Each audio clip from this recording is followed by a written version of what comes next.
हाय बच्चों, good morning. कैसे हो सब? कैसे हो सब? बढ़िया। तो स्टार्ट करें।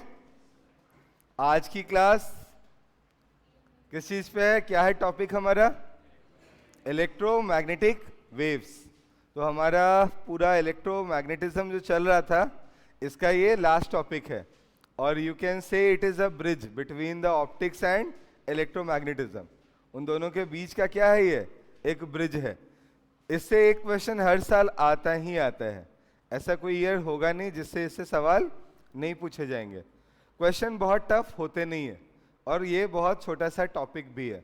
तो जितने भी टॉपिक्स हैं हम सबको एक एक करके कवर करने की कोशिश करते हैं। ठीक है, स्टार्ट किया जाए फिर। रेडी? चलो फिर, बहुत बढ़िया। तो हम लोग स्टार्ट करने जा रहे हैं बेटा इलेक्ट्रोमैग्नेटिक वेव्स। सबसे पहली चीज जो यहाँ पे हमें जाननी चाहिए वो क्या जाननी चाहिए कि इलेक्ट्रोमैग्नेटिक वेव्स जो होती है ये प्रोड्यूस कब होती है ना? तो हमने चार्ज के बारे में जब बात की तो सबसे पहले हमारे पास जो चार्ज था वो चार्ज कैसा था? स्टेशनरी था। स्टेशनरी चार्ज किस तरह के इफेक्ट प्रोड्यूस करता था? कैसे इफेक्ट प्रोड्यूस करता था? इलेक्ट्रोस्टैटिक इफेक्ट, है ना? इलेक्ट्रिक फील्ड प्रोड्यूस कर लेता था। सेकंड, अगर मैं वहीं पे मूविंग चार्ज की बात करूं तो जो चार्ज किसी कांस्टेंट स्पीड से चल रहा है वो इलेक्ट्रिक इफेक्ट्स भी प्रोड्यूस करता है और साथ ही साथ मैग्नेटिक इफेक्ट्स भी प्रोड्यूस करता है। और तीसरा है हमारा इलेक्ट्रोमैग्नेटिक वेव्स। जब चार्ज एक्सेलरेट हो जाए, जब चार्ज क्या हो जाए? एक्सेलरेट हो जाए। तो एक्सेलरेट होगा तो दो काम तो वो कर ही रहा था, इलेक्ट्रिक फील्ड प्रोड्यूस कर रहा था, मैग्नेटिक फील्ड प्रोड्यूस कर रहा था। अब क्या होगा? कुछ एनर्जी भी रिलीज होनी शुरू हो जाएगी और जो एनर्जी रिलीज होगी वो एनर्जी रिलीज होगी वेव्स के फॉर्म में। किसके फॉर्म में रिलीज होगी? वेव्स के फॉर्म में। और उसे आप कहोगे क्या? Electromagnetic waves. क्लियर है क्या सभी को? तीनों पॉइंट्स क्लियर हैं बिल्कुल? तो आज हम उसी इलेक्ट्रोमैग्नेटिक वेव्स के बारे में बात कर रहे हैं।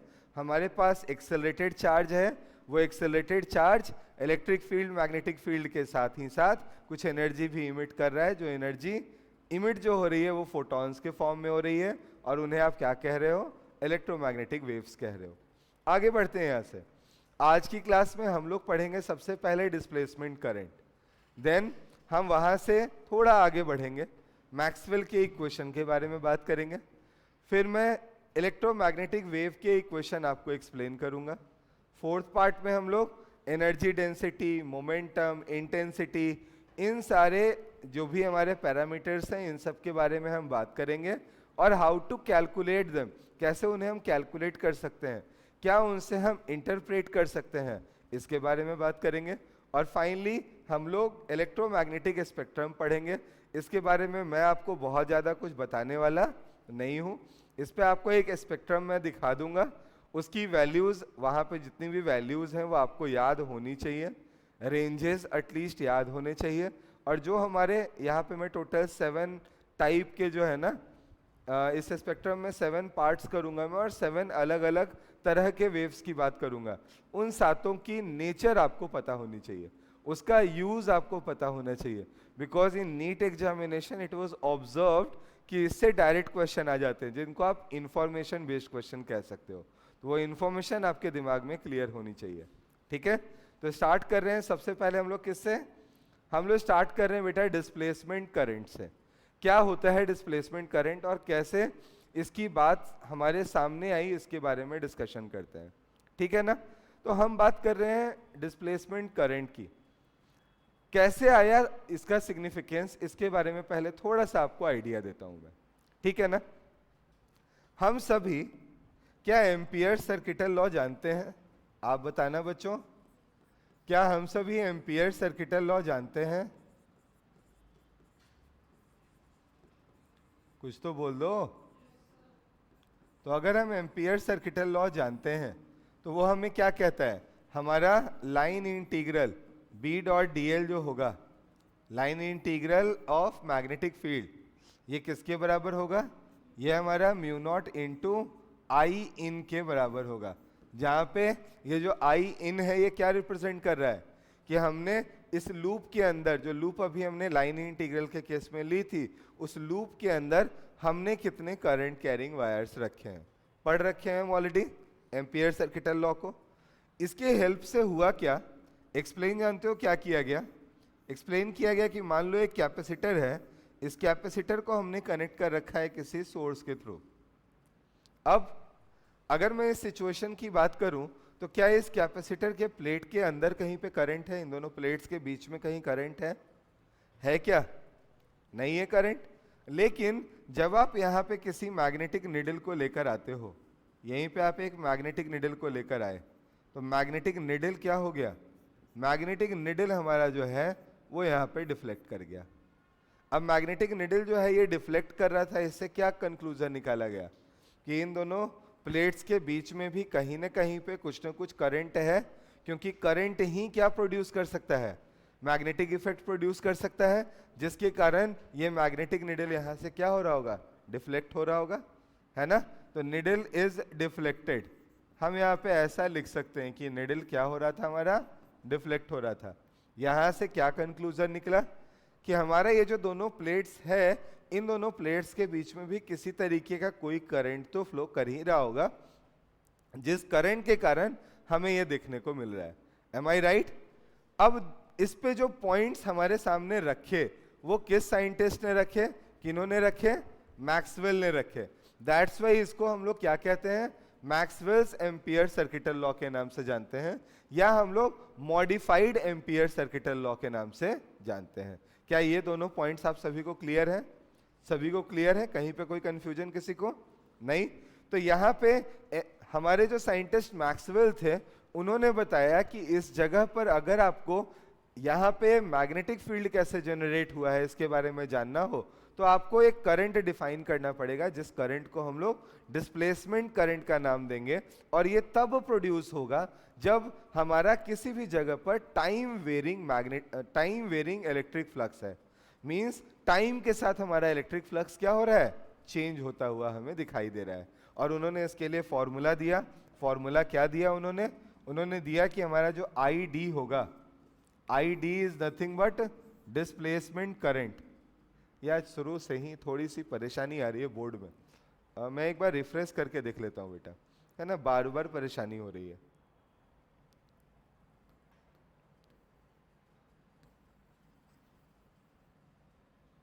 क्या करूं?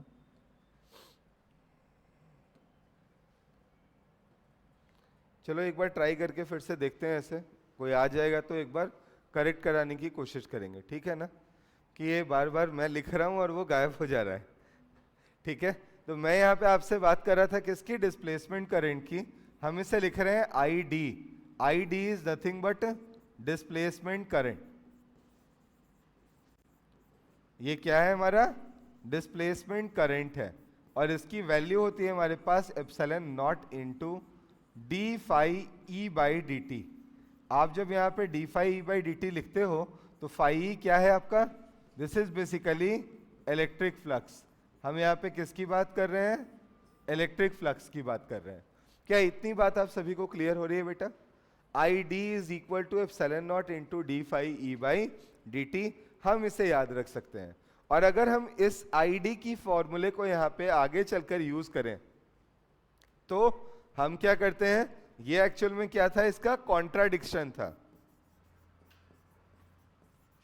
यहां पे क्या आया था? हमारा कॉन्ट्राडिक्शन आया था। तो हम इसी को थोड़ा मॉडिफाई करते हैं, और मॉडिफाई करके यहां पे लिखते हैं मॉडिफाइड एम्पियर सर्किटल लॉ। क्या लिख रहे हैं हम लोग? मॉडिफाइड एम्पियर्स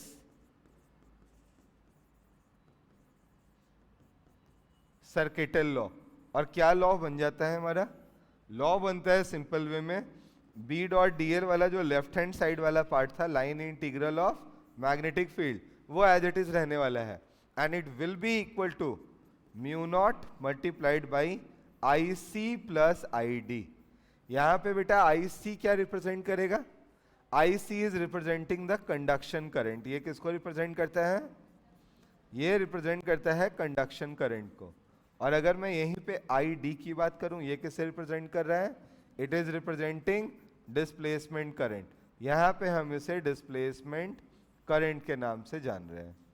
क्या आप सभी अग्री करते हो बच्चों यहां तक के पॉइंट से? तो हमारा बी डॉट डी एल क्या हो गया? Mu not into I C plus I D, जहाँ पे आई सी हमारा कंडक्शन करंट है, आई डी हमारा डिस्प्लेसमेंट करंट है। बाहर की अगर हम बात करें सर्किट में, इस बाहर वाले अरेंजमेंट की बात करें तो बाहर में आई सी मैक्सिमम होता है, आई डी 0 होता है। और जैसे ही हम इन कैपेसिटिंग प्लेट्स के बीच में चले जाते हैं, यहाँ पे आई डी क्या हो जाता है, I D becomes maximum and I C is equal to 0। Clear है क्या? तो आई सी आई डी ये दोनों पॉइंट्स क्लियर हुए, कंडक्शन करंट डिस्प्लेसमेंट करंट दोनों क्लियर हुआ सभी को? से यस और नो? बहुत बढ़िया। तो यहाँ से हम आगे बढ़ रहे हैं। अभी ऐसे ये पॉइंट तो मैं आपको लिखा चुका हूँ, मैं इसे दोबारा से यहाँ पे लिख दे रहा हूँ। मैंने अभी जस्ट लिखा था बेटा कि हमारा B डॉट डी एल जो होगा ये एम्पीरियन लूप हमने ले लिया है, इसके अंदर ये mu naught I C plus I D के इक्वल होगा। And you can say the I C max is equal to, ये किसके बराबर होता है, हमारे आई डी मैक्स के बराबर होने वाला है। क्या यहां तक कोई दिक्कत है? से यस और नो? है प्रॉब्लम? नहीं। तो आप सोचो बेटा, इससे हमने कंक्लूजन क्या निकाला, कितना क्या कंक्लूजन निकला आपका? आप अगर इस आईडी की वैल्यू को यहां पुट कर देते तो क्या यही integral, line integral of B dot D L is equal to mu not into I C plus epsilon not into D phi E by D T बन जाता क्या? से यस और नो? अगर कहीं पे IC की वैल्यू 0 है तो आपके पास क्या ये mu not into epsilon naught D phi E by D T हमें दिखाई दे रहा है? ये इंपॉर्टेंट पार्ट है बेटा, ये हमारे दिमाग में होना चाहिए। जानते हो क्यों होना चाहिए? क्योंकि आगे चल के जब हम कंपैरिजन करते हैं, हम जब कंपेयर करते हैं मैक्सवेल के इक्वेशन को लिखकर, जो कि वेव्स के लिए लिखा जाता है, तो वहां पे ये जो म्यू और ई की म्यू और एप्सिलॉन की जो क्वांटिटी हमें दिखाई दे रही है, ये हमें रिफ्रैक्टिव इंडेक्स के बारे में, उस मीडिया के बारे में आइडिया देने में काम आती है। ठीक है? क्या इतनी बात मेरी जो मैंने अभी बोर्ड पे लिखी है सभी को क्लियर है? ये जो सॉरी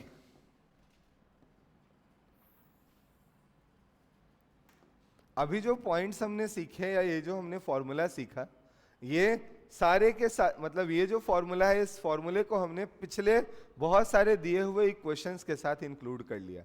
मैक्सवेल ने ऐसे 3 और इक्वेशंस पीछे से निकाले, पीछे जो हम ऑलरेडी पढ़ चुके थे, और उनको इस इक्वेशन के साथ इंक्लूड करके उन्होंने एक लॉ हमें प्रोवाइड किया, जहां पे टोटल 4 डिफरेंट फॉर्मूले उन्होंने यूज किए। वो चारों फॉर्मूले क्या बताने के काम आ रहे थे? वो बताने के काम आ रहे थे कि किस तरीके से इलेक्ट्रिक फ्लक्स को चेंज करने से मैग्नेटिक फील्ड प्रोड्यूस किया जा सकता है, और किस तरीके से मैग्नेटिक फ्लक्स को चेंज करने से क्या प्रोड्यूस किया जा सकता है, इलेक्ट्रिक फील्ड प्रोड्यूस किया जा सकता है। और अगर हमारे पास किसी भी सिचुएशन में टाइम वेरिंग मैग्नेटिक फील्ड और इलेक्ट्रिक फील्ड अगर दिया हुआ हो, तो अब हम समझ सकते हैं ना कि ये दोनों एक दूसरे को प्रोड्यूस करने में एबल है। तो जब ये दोनों एक साथ प्रोड्यूस होंगे, जब दोनों एक दूसरे को कॉम्प्लीमेंट करते हुए प्रोड्यूस होते जाएंगे, तो वैसे केस में ये दोनों एक दूसरे के साथ परपेंडिकुलरली ऑसिलेट करते हुए हमें मिलेंगे। और इन दोनों का ऑसिलेशन किधर हो रहा है? एक दूसरे के परपेंडिकुलर। और वेव का जो प्रोपगेशन होगा, वेव का मतलब क्या होता है? एनर्जी कैरियर का जो मूवमेंट होगा वो किस डायरेक्शन में होगा? एनर्जी जो हमारा है, जो प्रोपगेट करेगा, जो एनर्जी एक जगह से दूसरी जगह मूव करेगा, वो उस प्लेन के जस्ट परपेंडिकुलर मूव करेगा, जहां पे हमारे इलेक्ट्रिक फील्ड और मैग्नेटिक फील्ड का ऑसिलेशन हो रहा है।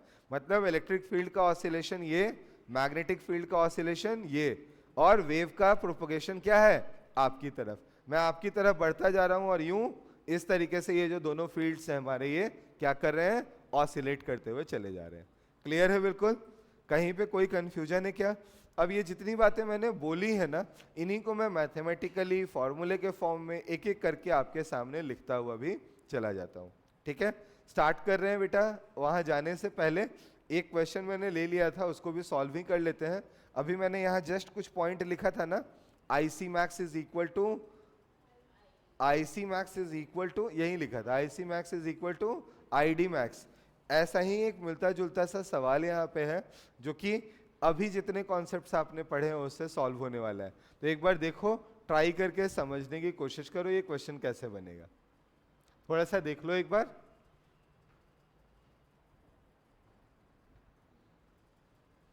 एक बार पहले देखो, उसके बाद मैं समझाता हूं कैसे सॉल्व करना है।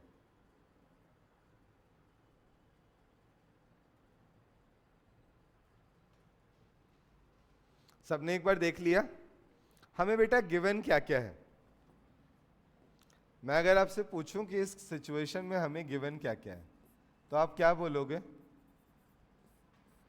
एक आपके पास दिया हुआ है capacitance that is equal to 20 microfarad, है ना? दूसरा क्या दिया हुआ है हमें? दूसरा देखो तो मुझे क्या गिवन है, ये वोल्टेज पर सेकेंड, यही है ना? क्या दिया हुआ है? पोटेंशियल डिफरेंस पर सेकेंड, यही दिया हुआ है। तो आप बोलोगे ये दिया हुआ है हमें delta V divided by delta T and it is equal to 3 volt per second. क्या यहां तक की चीजें मुझे दी हुई हैं? अब मुझे क्या करना है? अब मुझे इन दोनों के हेल्प से अपने आंसर तक पहुंचना है। तो मैं आपकी जगह होता तो पता है क्या करता? मैं बोलता भाई आई होता क्या है? I is nothing but D Q by D T. Q की जगह पे क्या हम सी वी लिख सकते हैं? लिख सकते हैं। सी तो कांस्टेंट है, ये तो एज इट इज रह जाएगा। आगे क्या करोगे आप? D V by D T. क्या हमारे पास हमारा आंसर आएगा? से यस और नो। आएगा आंसर। क्या यहीं से सीधे सीधे आप आंसर अब कोट नहीं कर सकते क्या? सी की वैल्यू क्या होनी है? 20 multiplied by 10 to the power -6 और डीवी बाई डी टी कितना है? 3 वोल्ट पर सेकेंड। मल्टीप्लाई करेंगे तो आ जाएगा 6 into 10 to the power -5 ampere. Tough है क्या समझना? कौन सा आंसर है बेटा? कौन सा आंसर करेक्ट दिख रहा है? क्या हम आराम से ए लिख सकते हैं? हम अभी जस्ट जानते हैं कि हमारा आईसी मैक्स और आईडी मैक्स क्या होने वाले हैं? सेम। कोई भी एक निकाल लोगे दूसरा अपने आप निकल जाएगा। दूसरे की वैल्यू अपने आप उसके बराबर कोट कर पाओगे? वही हमने कोट किया है और हमारा आंसर हमारे सामने आ गया। हम इसको आसानी से 60 माइक्रो एम्पियर लिख सकते हैं। कोई दिक्कत नहीं है। चलो आगे। मैंने बोला कि कुछ पॉइंट्स हैं हमारे, उन पॉइंट्स को देखना है हमें। एक और सवाल लिया हुआ है, इसको भी हल कर ही देते हैं, क्यों इसको भी अटका के रखा जाए, इसको भी निपटा देते हैं। हमें बोला गया कि एक कैपेसिटर है सी आर, कनेक्ट किया है एसी के साथ और वोल्टेज क्या दिया गया है? V not sine omega T. हमें डिस्प्लेसमेंट करंट की वैल्यू बतानी है। क्या आप दोबारा, मुझे यहाँ पे कोई मेहनत करने की नीड है? बताओ आप सभी बच्चों। आप यहाँ भी क्या करोगे? ये भी सवाल देखो सिंपली कैसे सॉल्व होना है। आप देखो, आप यहाँ Q की वैल्यू को क्या C इंटू वी के बराबर लिखोगे? C के जगह पे आपके पास क्या है? C R. तो C R into V not sine omega T क्या आराम से लिखा जा सकता था? और I क्या होता है हमारे पास? I is D Q by D T. Am I suppose to differentiate this quantity और नॉट? है ना? साइन ओमेगा टी का डिफ्रेंसिएशन क्या होगा? Omega cos omega T. तो you will write C R into V naught into omega cos omega T. Do you agree with me? थोड़ा rearrange करके इन्होंने हर जगह लिखा है, हम भी रीअरेंज कर लेते हैं। हम इसे लिख सकते हैं V nought divided by 1 by C omega multiplied by cos omega T. अगर कल का एसी का क्लास आपको ध्यान में है तो हमने वहां पे पढ़ा था ना एक टर्म कैपेसिटिव रिएक्टेंस पढ़ा था। क्या था वो? रेजिस्टेंस जैसी क्वांटिटी थी। वोल्टेज को रेजिस्टेंस से डिवाइड करते हो करंट आता है। यहाँ देखो तो ये 1 बाई ओमेगा सी दिखाई दे रहा है हमें। कल यही फॉर्मूला हमने कल याद करने की बात की थी। तो फॉर्मूला वही है बेटा, बस आया थोड़ा सा क्या है? डिफरेंट वे में है। हमारे लाने का तरीका थोड़ा अलग है। अब बताओ इसमें से कौन सा आंसर हमें अप्रोप्रिएट लग रहा है? कौन सा आंसर करेक्ट लग रहा है? क्या ए ऑप्शन करेक्ट दिख रहा है हमें? तो ए ऑप्शन को हम टिक कर देंगे, हमारे पास आंसर आ जाएगा। लेकिन मैं आपको बता दूं बच्चों, इन दोनों केसेस में हमने सिंपली क्या किया है? चार्ज निकाला है। Since charge was varying with time, we just differentiated it to find the value of current. Done है क्या? क्लियर है सभी को? कहीं किसी को कोई कंफ्यूजन है? बताओ, है किसी को कोई कंफ्यूजन? नहीं, बहुत बढ़िया। तो यहां से अब हम लोग थोड़ा आगे चलते हैं। मैं अभी 2-3 बार बोल चुका था कि मैक्सवेल ने क्या किया, कुछ अलग अलग लॉज को एक साथ लिया और उसे मैक्सवेल्स इक्वेशन के नाम से हमारे सामने प्रेजेंट किया। उन सारे लॉज को यहाँ पे हमने लिख रखा है। एक बार पढ़ भी लेते हैं जो पॉइंट मैक्सवेल का था, जो मैक्सवेल हमें एक्सप्लेन करना चाहता था, उसके बारे में कुछ समझदारी हमारे दिमाग में भी आए। Maxwell in the process of unification of electricity and magnetism. Actual में आप अगर फिजिक्स को शुरू से ध्यान में लेकर आओ, पहला जो चैप्टर होगा क्लास 11th का, वहां आपने क्या पढ़ा था कि फिजिक्स को पढ़ने के दो तरीके होते हैं, पहला यूनिफिकेशन, दूसरा रिडक्शन। यही है ना? यूनिफिकेशन का मतलब ज्यादा से ज्यादा लॉज क्या हो सके, सिर्फ एक लॉ से एक्सप्लेन किया जा सके, वो क्या कहलाता है? यूनिफिकेशन। और दूसरा होता है रिडक्शन, जहां पे किसी कॉम्प्लेक्स लॉ को आप क्या करते हो, ब्रेक कर देते हो छोटे छोटे पार्ट्स में, जिससे उसको अंडरस्टैंड करना हमारे लिए क्या हो जाए, इजी हो जाए। यही है ना? तो एक क्या है हमारे पास, यूनिफिकेशन, दूसरा क्या है हमारे पास, रिडक्शन। यहाँ पे जो हमारा यूनिफिकेशन का काम है, हमारी जो इलेक्ट्रिसिटी क्या है, इलेक्ट्रिसिटी और मैग्नेटिज्म, इन दोनों को टुगेदर लाने का जो काम है वो किसने करने की कोशिश की, मैक्सवेल ने। और मैक्सवेल इसको कैसे कर पाया, इन चार इक्वेशंस को एक दूसरे के साथ रिलेट करके। इसमें से कोई इक्वेशन मैक्सवेल ने डायरेक्टली पूरी दी नहीं थी, ये सारी इक्वेशंस पहले से ही एग्जिस्ट करती थी। उसने क्या किया, इनके आपसी रिलेशन के बारे में बात की, इनको एक दूसरे से रिलेट कराया और हमें रिजल्ट प्रोवाइड किया। क्लियर है? तो उसने क्या किया, उसने इलेक्ट्रिसिटी और मैग्नेटिज्म को साथ लाया और क्या किया, जो चार ऑलरेडी एग्जिस्टिंग इक्वेशंस थी उनको मॉडिफाई किया और स्टेट किया उन्होंने इन चारों इक्वेशंस को बताया और चारों इक्वेशंस से ये एक्सप्लेन करने की कोशिश की कि अगर हम कहीं पे इलेक्ट्रिक फील्ड बदलते हैं, इलेक्ट्रिक फ्लक्स बदल जाता है, फ्लक्स बदल जाता है तो करंट प्रोड्यूस हो जाता है, जिससे मैग्नेटिक फील्ड बदल जाता है। और मैग्नेटिक फील्ड में चेंज आने से मैग्नेटिक फ्लक्स बदलेगा, मैग्नेटिक फ्लक्स बदलेगा तो क्या होगा, हमारे पास इलेक्ट्रिक इफेक्ट्स प्रोड्यूस हो जाएंगे। तो ये जो साइकिल है ये लगातार क्या होगा, घूमता रहेगा और वहां पे इलेक्ट्रोमैग्नेटिक वेव्स की जो फॉर्मेशन है वो हमें देखने को मिल जाएगी। डन है? पहला इक्वेशन किसी को याद है? सब अपना पढ़ा हुआ है, कुछ नया नहीं है। पहला क्या है, गॉस लॉ ऑफ इलेक्ट्रोस्टैटिक्स, पढ़ा है ना? बिल्कुल सही बोल रहे हो बच्चों आप लोग। E dot D S from close surface is equal to Q inside divided by epsilon nought. इसको आप क्यू इनक्लोज्ड बोलो तो ज्यादा बेहतर है ना? तो Q enclosed divided by epsilon not. क्या अग्री करते हो सभी? दूसरा जो लॉ था बेटा ये क्या था, हम यहाँ पे लिखते हैं हमारे मैग्नेटिक फ्लक्स के बारे में, B dot D S from the close surface is equal to, it is equal to zero. क्यों जीरो लिखते हैं हम लोग इसको, क्योंकि हम कहते हैं मोनोपोल डज नॉट एग्जिस्ट, है ना? मोनोपोल अकेला कभी भी एग्जिस्ट नहीं करता। तो एक से लाइन निकल रही है दूसरे की तरफ आ रही है ना? हमारी नेट वैल्यू क्या हो जानी है, जीरो हो जानी है। नेक्स्ट आते हैं यहाँ से थर्ड पॉइंट पे, फैराडेज लॉ के बारे में बात करते हैं। फैराडेज लॉ में हम लोग लिखते हैं बेटा कि हमारा जो E डॉट डी एल होगा, ये क्वांटिटी हमने थोड़ी पढ़ी नहीं थी तो आज थोड़ा देख लेते हैं इसके बारे में। ये एक्चुअल में फैराडेज लॉ है बेटा। यहाँ पे E हमारे इलेक्ट्रिक फील्ड को रिप्रेजेंट करता है। तो line integral of electric field जो हमारा होगा किसी भी क्लोज्ड लूप से, वो हमेशा क्या होगा, ये हमेशा हमारे D phi E by D T के बराबर होगा। आप चाहो तो यहाँ पे, अच्छा मैंने E लिख दिया बेटा, it should be B, D phi B by D T के क्या होगा, इक्वल होगा। और आप याद करो फैराडे लॉ में आपने क्या पढ़ा था, आपने यही पढ़ा था ना कि अगर हमारे पास कहीं पे मैग्नेटिक फ्लक्स बदल रहा है तो वो ईएमएफ इंड्यूस करेगा, वो करंट इंड्यूस करेगा, यही पढ़ा था।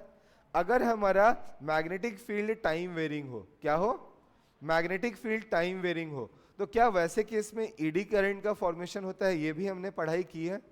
वो ईडी करंट और कुछ नहीं है बेटा, वो यहीं से निकल कर आने वाला है।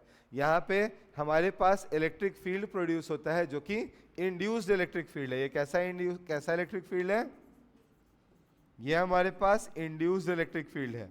और ये इंड्यूस्ड इलेक्ट्रिक फील्ड जो है ये हमारा नॉन कंजर्वेटिव वाला है। और यहीं पे चार्ज को सर्कुलर पाथ पे घुमाने पे भी हमें क्या करना पड़ता है, कुछ वर्क करना पड़ता है। अदरवाइज अगर आप किसी भी जगह पर सर्कल में घुमा रहे हो किसी चार्ज को, तो क्या आप कोई वर्क करते हो, नहीं करते। आप बोलते हो कि वो कंजर्वेटिव फील्ड है, और कंजर्वेटिव में अगर इनिशियल और फाइनल पॉइंट सेम है तो कोई वर्क नहीं होगा।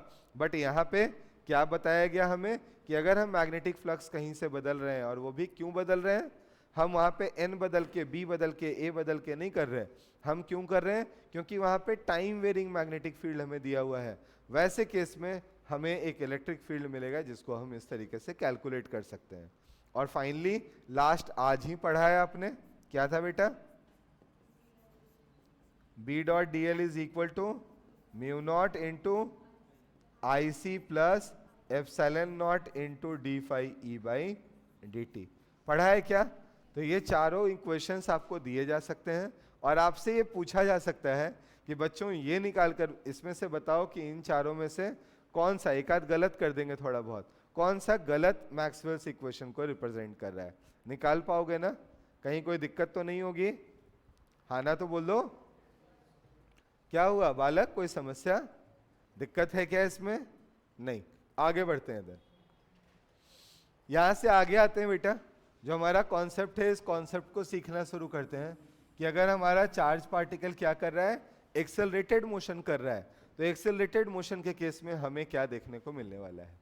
आपको आज क्या बताया मैंने कि अगर हमारा चार्ज पार्टिकल जो है एक्सेलरेटेड मोशन कर रहा है और ऐसी फील्ड प्रोड्यूस कर रहा है, जो फील्ड कैसी है, टाइम वेरिंग है, टाइम के साथ क्या कर रही है, वेरी कर रही है, तो ऐसे सिचुएशन में हमारी कुछ वेव्स प्रोड्यूस होती हैं। हमारे जो चार्ज पार्टिकल हैं वो कुछ एनर्जी रिलीज करते हैं, जिनको आप किस नाम से जानते हो? जिनको आप इलेक्ट्रोमैग्नेटिक वेव्स के नाम से जानते हो। यहाँ अगर मैं उन एक्सेलरेटेड चार्ज पार्टिकल के बारे में बात करूं, तो वो एक्सेलरेटेड चार्ज पार्टिकल जो इलेक्ट्रिक फील्ड और मैग्नेटिक फील्ड प्रोड्यूस करते हैं, ये एक दूसरे को रीजनरेट कर रहे होते हैं। क्या करते हैं?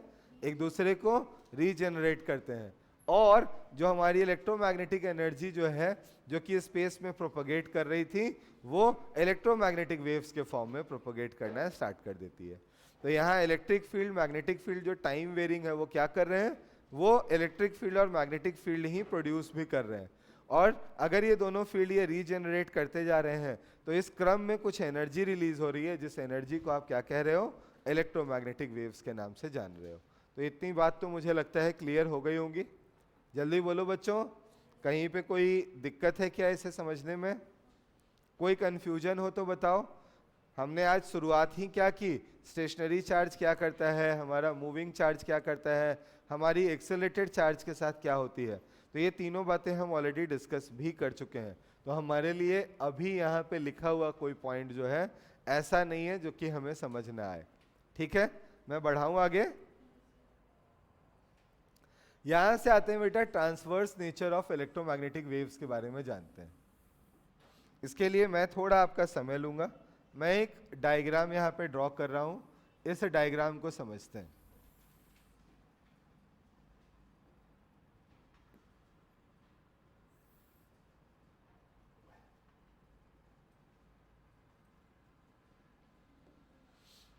एक मिनट का मुझे टाइम देना, मुझे ड्रॉ कर लेने दो, फिर मैं इसे समझाता हूं आपको।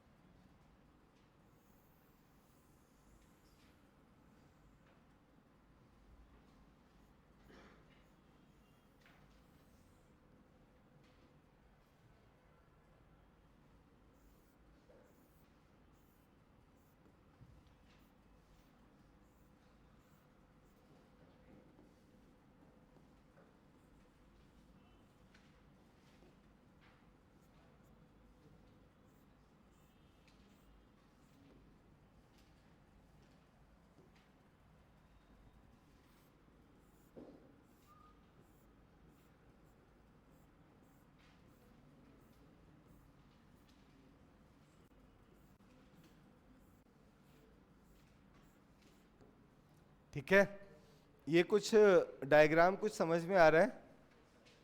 यहाँ पे क्या है, ये एक्सिस हमारे पास मान लो वाई एक्सिस है, और इस एक्सिस में जो हमारा ऑसिलेट हो रहा है ना, इसको हम यहाँ का इलेक्ट्रिक फील्ड कह रहे हैं। क्या कह रहे हैं? This is actually representing the oscillation of electric field. दूसरा ये हमारे पास एक्स एक्सिस है, इसे हम लोग डायरेक्शन ऑफ वेव प्रोपगेशन मान रहे हैं, ये क्या है हमारा डायरेक्शन ऑफ वेव प्रोपगेशन। और थर्ड, इस एक्सिस को हम लोग जेड एक्सिस देते हैं, और यहाँ क्या बोलेंगे हम लोग, ये हमारा ऑसिलेट कर रहा है। क्या ऑसिलेट कर रहा है बेटा, हमारी मैग्नेटिक फील्ड जो है वो यहाँ पे ऑसिलेट कर रही है। क्या ये 3 पॉइंट्स क्लियर हैं? अभी मैंने क्या बोला, अभी जस्ट आपको बताया था कि हमारा इलेक्ट्रिक फील्ड का ऑसिलेशन ये, मैग्नेटिक फील्ड का ऑसिलेशन ये, तो वेव का प्रोपगेशन क्या होगा, जस्ट आपकी तरफ। यही दिखाया था ना, यही दिखाया था। क्या आराम से इसको हम यहाँ भी समझ सकते हैं, एक ऑसिलेशन यहाँ हो गया, एक ऑसिलेशन यहाँ हो गया, और वेव क्या हो गई, इसके परपेंडिकुलर प्रोपगेट कर गई। आप बताओ ट्रांसवर्स वेव का क्या फॉर्मूला बताया था, क्या कॉन्सेप्ट बताया था मैंने, यही बोला था ना कि वेव के प्रोपगेशन का डायरेक्शन पार्टिकल की ऑसिलेशन के डायरेक्शन के क्या होना चाहिए, परपेंडिकुलर होना चाहिए। तो हमारा वेव जो होगा वो आगे की ओर प्रोपगेट कर, सॉरी, वैसे केस में हमारा वेव जो होगा वो ट्रांसवर्स वेव कहा जाएगा। क्या यहाँ पे भी हम इस बात को ध्यान में रखते हुए इसे ट्रांसवर्स वेव कह सकते हैं? तो यहाँ पे हमारे इलेक्ट्रिक फील्ड की अगर बात की जाए तो ये हमारा ऑसिलेटिंग इन या ऑसिलेटिंग अलोंग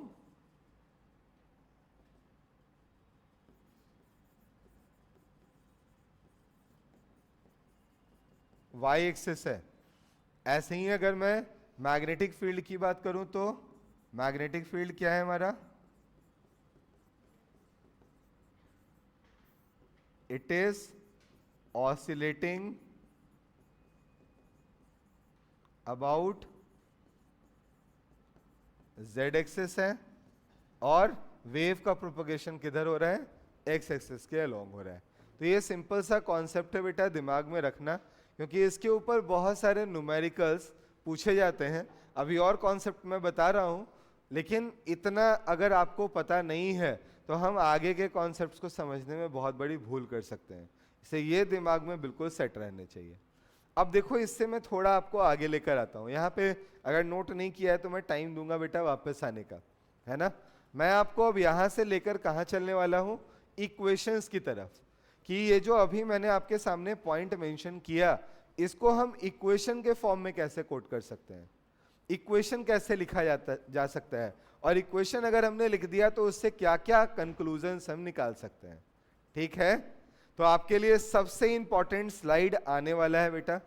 इस स्लाइड से आप मान लो कि आपके नीट एग्जाम का एक सवाल बन सकता है, एनी टाइम बनाया जा सकता है। तो अभी जो 2 स्लाइड्स इससे आगे आने वाली हैं, प्लीज सारी चीजें भूलकर एकदम बोर्ड पे देख लो और दिमाग में सेट करने की कोशिश कर लो। ठीक है, हम लोग बात करने जा रहे हैं बेटा इक्वेशन ऑफ इलेक्ट्रोमैग्नेटिक वेव की। आप याद करो कि मैक्सवेल का इक्वेशन क्या था। मैक्सवेल का इक्वेशन हमने पढ़ा था क्या, del square Y by del X square is equal to 1 divided by V square into del square Y by del T square. आप में से किसी को ऐसा है जिसे ये इक्वेशन याद ना हो? हमने ये इक्वेशन पढ़ा था ना कि ये इक्वेशन किसका इक्वेशन है, वेव का इक्वेशन है। अगर इस यूनिवर्स में कोई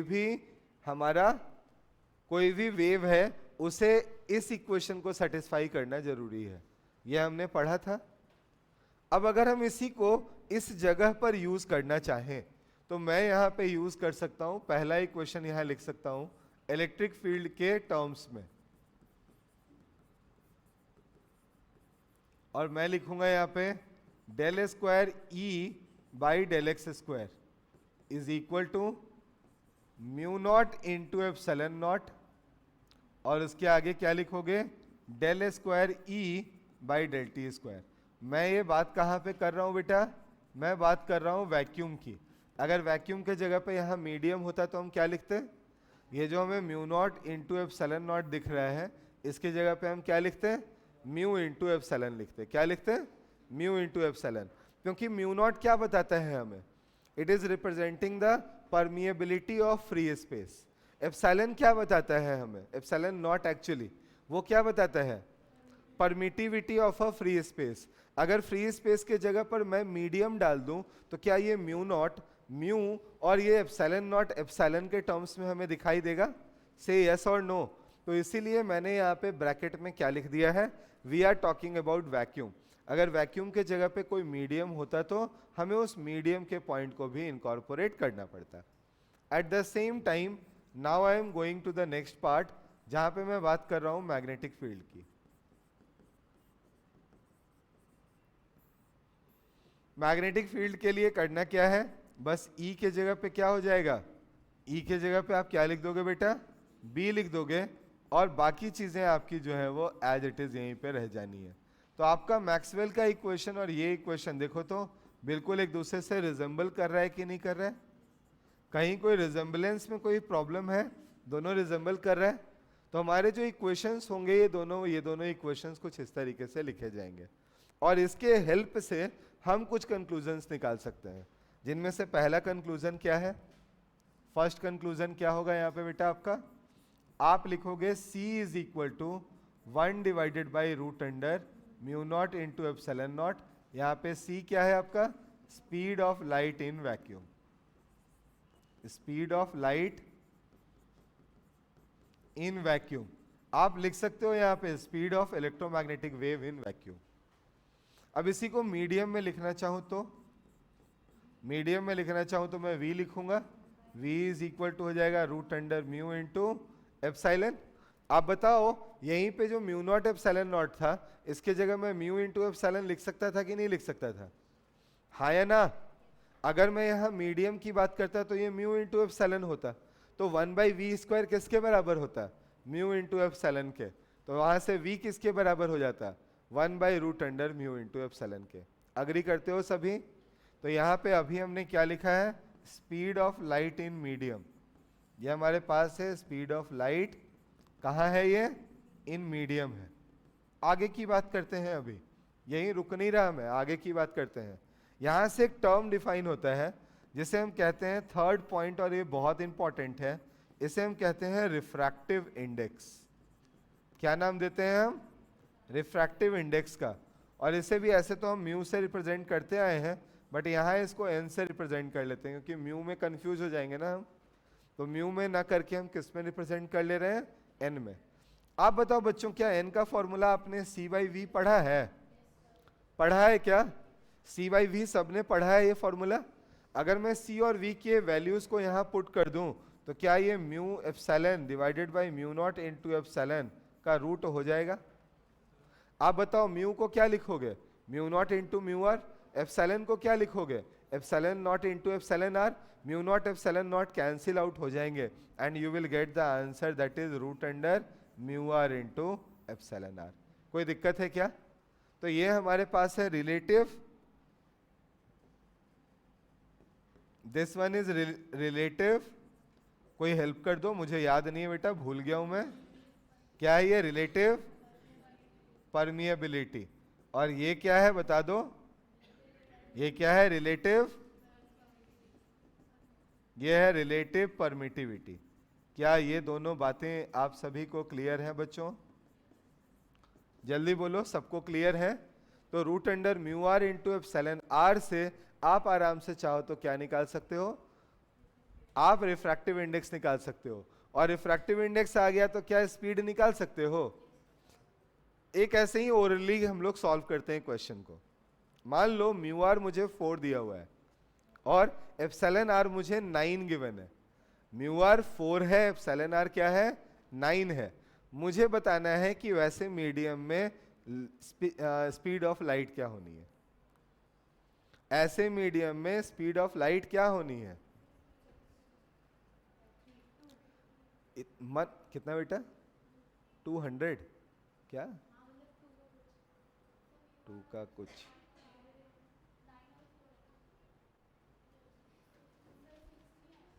तुम लोग जो है ना अब बहुत ही मार खाने वाले हो मुझसे। क्या खाने वाले हो, बहुत ही मार खाने वाले हो। क्यों खाने वाले हो, तुम लोग बिना पेन चलाए कैसे कर लेते हो सब काम। मतलब मुझे तो आश्चर्य हो जाता है, पेन वेन कुछ है नहीं, सब मन में हो जाना है सारा। होगा क्या कभी, फिजिक्स पढ़ रहे हैं भाई क्या, सही है। हम लोग क्या कर रहे हैं ये बताओ, हम लोग क्या कौन सा सब्जेक्ट पढ़ रहे हैं, सही में पढ़ रहे हैं फिजिक्स। बेटा यहाँ पे कुछ करना पड़ता है ना, सारी चीजें क्या याद करने से हो जाती हैं? नहीं होती ना। और करने के लिए किसकी जरूरत पड़ती है? पेन की, है ना। थोड़ा दिमाग भी लगाना पड़ता है, लेकिन थोड़ा बहुत किसकी जरूरत होती है? पेन की भी। तो पेन यूज करो और उसके बाद इसे सॉल्व करो। देखो बहुत आसान सवाल लिया था हमने बेटा। मैंने अभी आपको क्या बोला? आप मान लो कि म्यू आर आपके पास कितना है? 4 है, एंड आपके पास एप्सिलॉन आर क्या गिवन है? 9 गिवन है। You are suppose to find V in that particular medium, यही बोला गया है ना। तो सोल्यूशन वाज वेरी इजी। मैं लिखता म्यू की वैल्यू क्या होनी है, या म्यू लिखूंगा तो फिर कंफ्यूज हो गए। आप लिखो एन की वैल्यू क्या होनी है? N is equal to root under 4 multiplied by 9 that is equal to 6। और n को क्या हम लोग c बाई वी लिखते हैं? तो c by V is equal to 6। So v is equal to 3 into 10 to the power 8 divided by 6 metre per second. Am I right? So the value is 5 multiplied by 10 to the power 7 meter per second.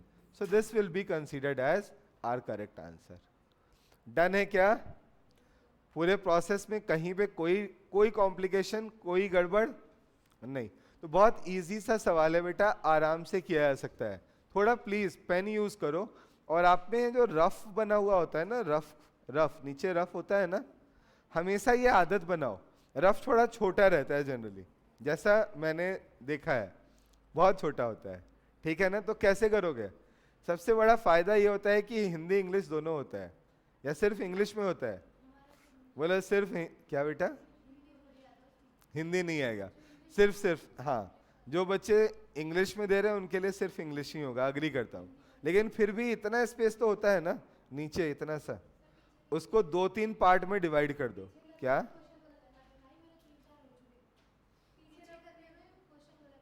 हाँ, नीचे वाले portion में क्या करो, line खींच दिया करो और उसमें सॉल्व करो।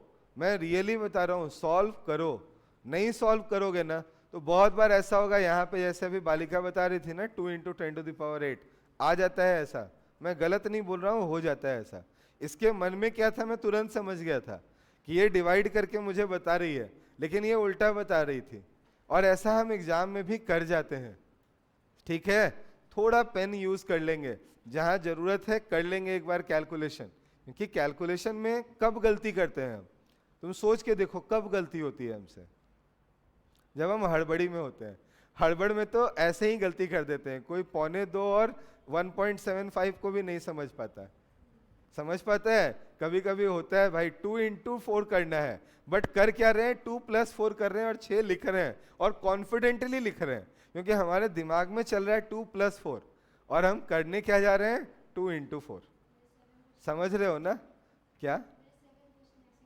हाँ, तो ये होता है, बहुत बहुत आम है। और जानते हो कब होता है? जब हम थोड़ा बहुत हड़बड़ी में होते हैं, कुछ ज्यादा एक्सपेक्टेशंस का बोझ लेके गए हुए होते हैं, तो और लगता है भाई कर ही लेना है, अब तो ये तो आ गया, ये तो हो ही जाना चाहिए, और वो सबसे ज्यादा गड़बड़ करता है। तो नहीं करना है, आराम से कूल हेडेडली, मतलब एकदम दिमाग शांत होना चाहिए। दिमाग शांत नहीं हो रहा है तो बेल के शरबत पी लिया करो, ठीक है ना, दिमाग ठंडा हो जाएगा थोड़ा, और उसके बाद आराम से सॉल्व करके आंसर निकालना है, ठीक है। गलत नहीं होना चाहिए, ये कोशिश करनी है। बाकी ठीक है, मतलब नहीं हुआ सॉल्व कोई बात नहीं है, लेकिन गलत नहीं हो जाए, जो किया वो हमारा खो ना जाए, ठीक है। चलो बढ़ते हैं आगे, बातें हो गई थोड़ी सी, आ जाते हैं हम लोग पॉइंट।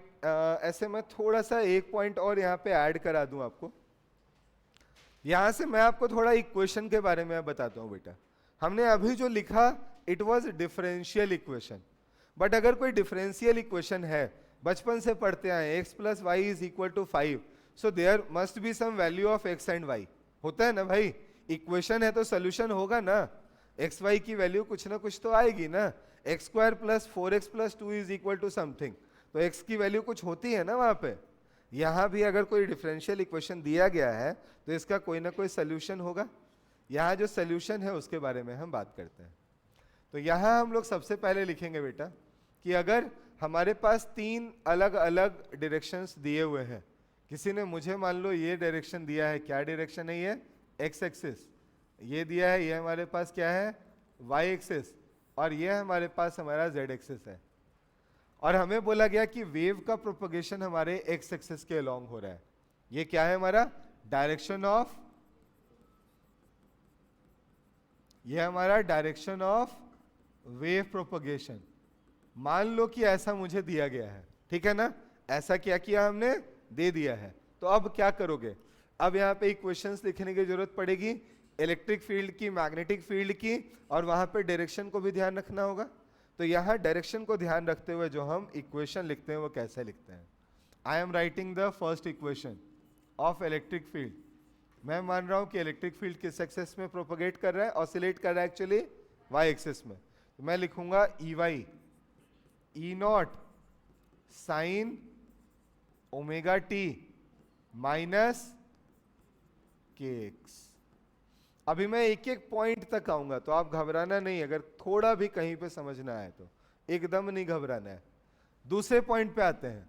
दूसरा पॉइंट यहीं पे है मेरा बेटा, B Z is equal to B nought, साथ में क्या लिखते हैं, sine omega T minus K X. एकदम पेन रख दो, क्योंकि यहां कुछ ऐसी बात ही नहीं है जो लिखने की जरूरत है। समझ लेंगे तो लिखने की जरूरत ही नहीं पड़ेगी, पेन रख लो थोड़ी देर के लिए। आप देखो बच्चों, यहां अभी मैंने कुछ दिखाया था आपको। यहां बताओ कि हमारा इलेक्ट्रिक फील्ड का जो टाइम पीरियड होगा, क्या वो इन तीनों पॉइंट से आराम से निकाला जा पाएगा, देखो। और क्या मैग्नेटिक फील्ड भी जो है वो भी क्या यही तीनों पॉइंट से आराम से कैलकुलेट हो जाएगा। जब हमारा इलेक्ट्रिक फील्ड जीरो है, मैग्नेटिक फील्ड भी क्या है, जब इलेक्ट्रिक फील्ड मैक्सिमम है तो मैग्नेटिक फील्ड क्या है। इसका मतलब ये दोनों के दोनों एक ही फेज में है, ऐसा आप कह सकते हो, कह सकते हो। तो इससे हम पहला कंक्लूजन निकाल पाते हैं। हम कह सकते हैं कि हमारा यहाँ जो ये इक्वेशन है, इसके अंदर ये जो पार्ट पूरा दिख रहा है फेज वाला, ये फेज वाला पार्ट हमेशा क्या रहेगा, सेम रहेगा, ठीक है। अब आते हैं दूसरे पॉइंट पे। दूसरा पॉइंट यहाँ जो x दिखाई दे रहा है, ये x क्या रिप्रेजेंट करने के काम आ रहा है। So this x is actually representing the direction of wave propagation. जागो पीछे वाले मोहन प्यारो, जाग जाओ। हाँ चलो यहां देखो, मैं क्या बोल रहा था, मैं बोल रहा था कि अगर हम लोग यहाँ पे स्पीड की बात करना शुरू करें, वेव के प्रोपगेशन की डायरेक्शन की बात करना शुरू करें, वो कहां से मिलेगा मुझे, वो मिलेगा इस x से। हमने पढ़ा है कि स्पीड ऑफ वेव क्या होता है बेटा। अगर कोई मुझसे v वेव पूछ ले तो क्या मैं लिख सकता हूं, ये हमारा coefficient of t divided by coefficient of x होता है। यहां पे मैं इसके मैग्नीट्यूड को आराम से ओमेगा बाई के लिख सकता हूं। से यस और नो, कुछ तो बोल दो। और हम जानते हैं अगर ये b बाई ए की वैल्यू नेगेटिव है तो हमारा प्रोपगेशन किधर है, पॉजिटिव x एक्सिस में। और अगर ये वैल्यू पॉजिटिव है तो हमारा प्रोपगेशन किधर है, क्या ये हमें याद है। यहां बताओ, इन दोनों को देखकर मैं बता सकता हूं क्या कि हमारा वेव का प्रोपगेशन किधर है, किधर है, पॉजिटिव x एक्सिस में। इसमें कोई कंफ्यूजन है क्या किसी को, से यस और नो, नहीं। तो दो पॉइंट क्लियर हो गए, एक हो गया। हाँ बेटा, थोड़ा थोड़ा लाउड बोल सकते हो।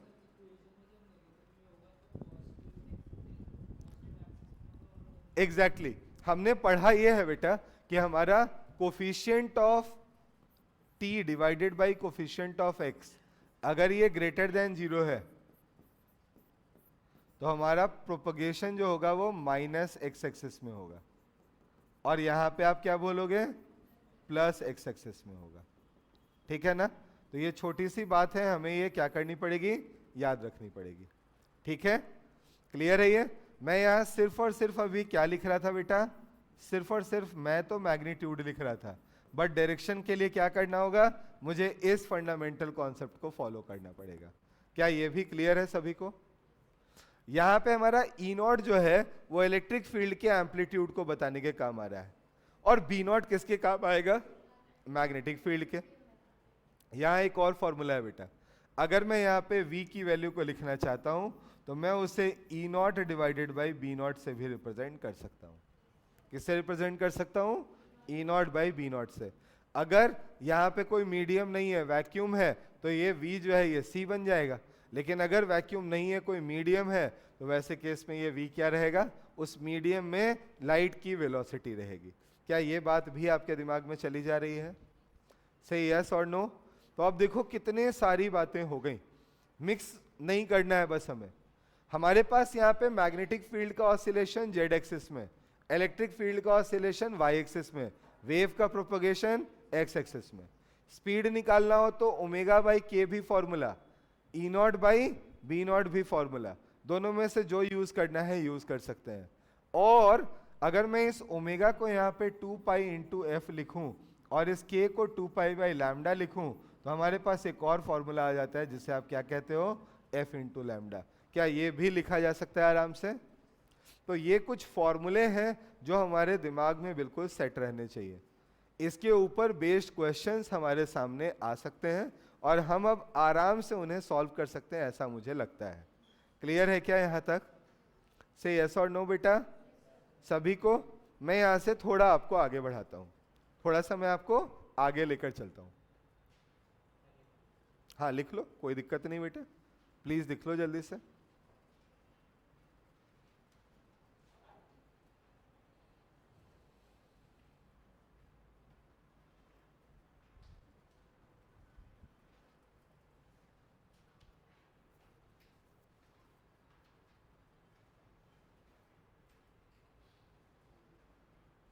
हो जाए तो बता देना।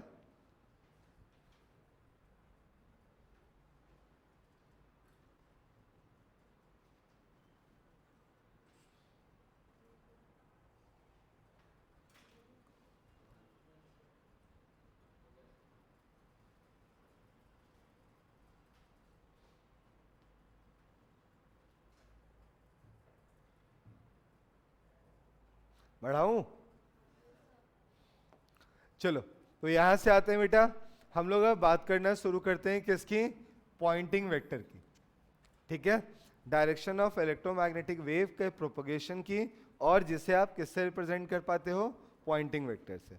तो हम लोग अब पॉइंटिंग वेक्टर के बारे में थोड़ा बहुत चर्चा कर लेते हैं।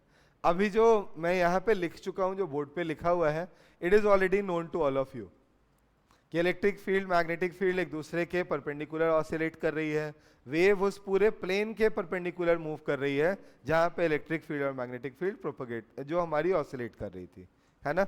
यहां तक तो हम अब तक 3-4 बार सुन चुके। अब आ जाते हैं बेटा, बात करते हैं पॉइंटिंग वेक्टर की।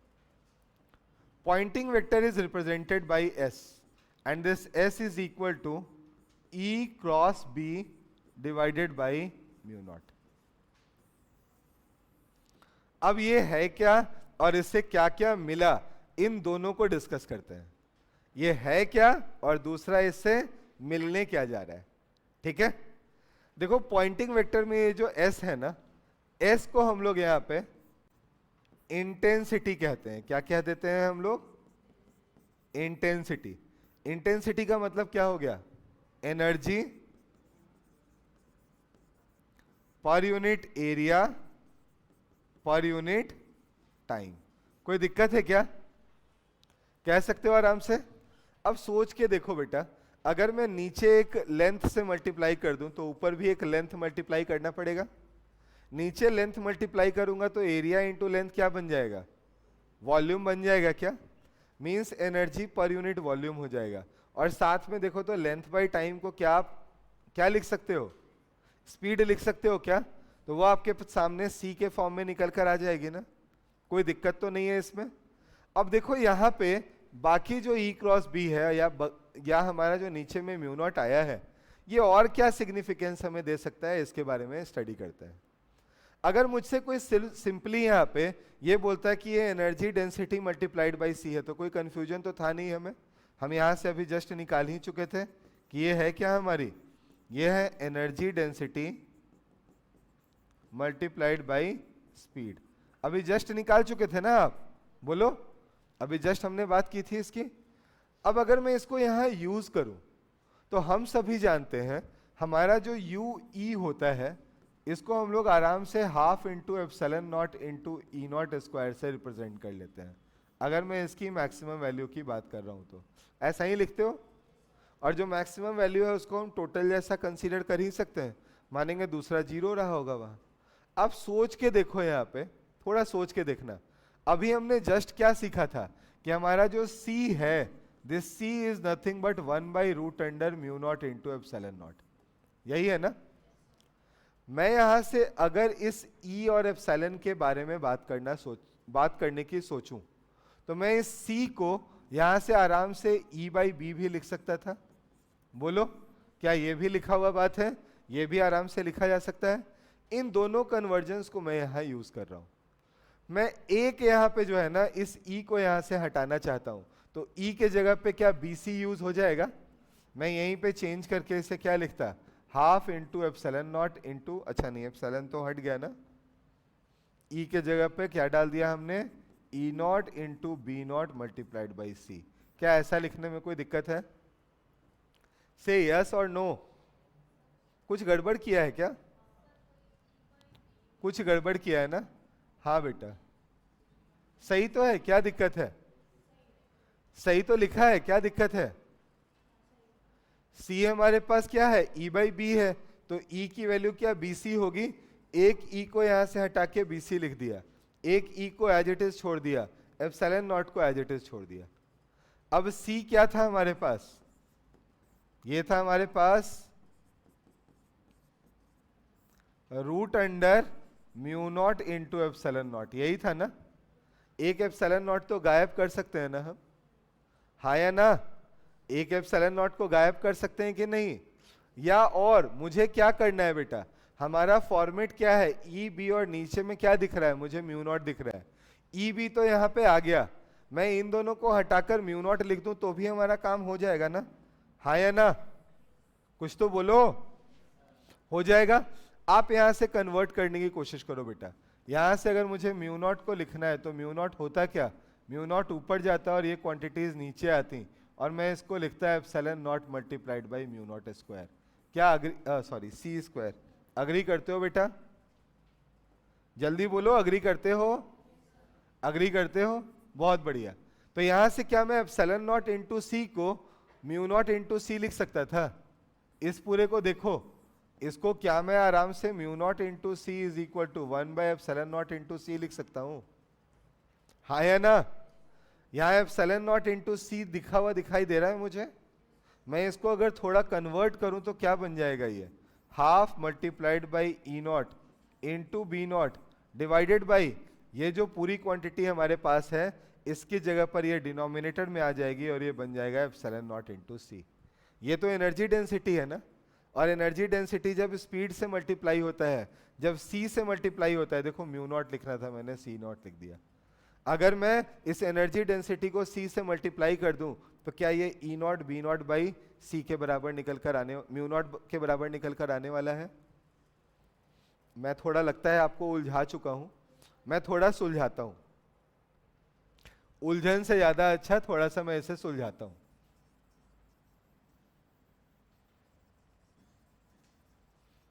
आप बिल्कुल ये मत सोचना कि मैं इसे करके नहीं जा रहा, मैं इसे करने वाला हूं। मुझे अब थोड़ा सा समय दे दो, मैं उसके आगे में इसको करके दिखाता हूं। रीजन ये है कि नेक्स्ट स्लाइड में मुझे एनर्जी बतानी ही है, तो जब मैं एनर्जी बताऊंगा वहीं आपको इस पॉइंट को एक्सप्लेन कर दूं, ज्यादा बेहतर रहेगा, है ना? तो अभी जो जरूरत है वो मैं यहाँ लिखा देता हूँ। नेक्स्ट स्लाइड में मैं इसको आपको पूरा निकाल कर दिखाता हूँ कैसे ये आया है, ठीक है? तो मैं भाग नहीं रहा, मैं क्या कर रहा हूँ, नेक्स्ट स्लाइड के लिए इसको टाल रहा हूँ। यहाँ पे बस मैं इतना बोलता हूँ कि S का मैग्नीट्यूड हमें क्या प्रोवाइड करता है, ये प्रोवाइड करता है energy per unit area per unit time. और ये जो दूसरा पार्ट है हमारा S कैप, ये मुझे प्रोवाइड करता है डायरेक्शन ऑफ वेव प्रोपगेशन। ये क्या बताता है बेटा, डायरेक्शन ऑफ वेव प्रोपगेशन। मतलब पॉइंटिंग वेक्टर हमें दो चीज बताने के काम आ रही है। पहला, कितना मैग्नीट्यूड ऑफ एनर्जी ट्रांसफर हो रहा है, और दूसरा क्या बताने के काम आ रही है कि जो मैग्नीट्यूड ऑफ एनर्जी वहां से ट्रांसफर हो रही है उसका डायरेक्शन क्या है। क्लियर है? जैसे अगर मैं इलेक्ट्रिक फील्ड के ऑसिलेशन के डायरेक्शन को पॉजिटिव वाई एक्सिस मान रहा था तो क्या वो जे कैप था? अगर मैं मैग्नेटिक फील्ड के ऑसिलेशन के डायरेक्शन को जेड एक्सिस मान रहा था तो क्या वो के कैप था? तो आपने जे कैप लिया और के कैप लिया, इन दोनों का क्रॉस प्रोडक्ट लिया। जे क्रॉस के क्या होता है आपका, आई होता है क्या? आई आपको क्या बताने वाला है? Direction of wave propagation. क्या एक्स एक्सिस के अलोंग हमारा वेव प्रोपगेट कर रहा है?